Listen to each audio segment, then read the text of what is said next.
Houston station on Space to Ground. Welcome to Space to Ground, your weekly look at what's happening on board the International Space Station. I'm Dan Hewitt.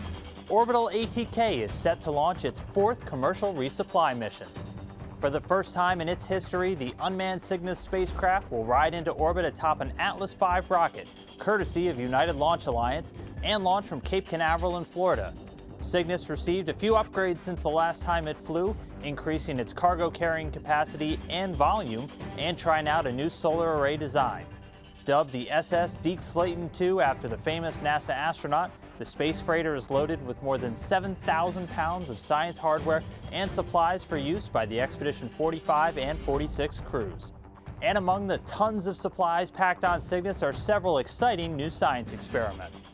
The packed bed reactor experiment will be studying the behavior of gases and liquids when they flow together, something that could help improve the design of future water recovery systems, fuel cells, and more. A new burning and suppression of solids payload is on the flight and will explore flame-resistant materials for use in space and here on Earth.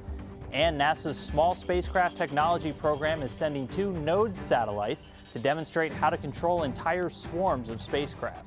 We're all about robotics this December, and one Twitter follower started us off with this question: how is robotic technology being used on the station?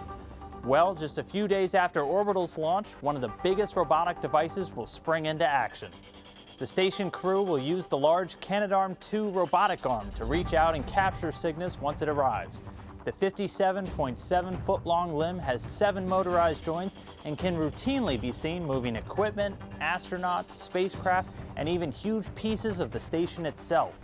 It even has a super sophisticated attachment called Dexter to perform finely tuned repairs and experiment work. Keep sending your robotics questions all month using the hashtag #SpaceToGround. We'll see you next week.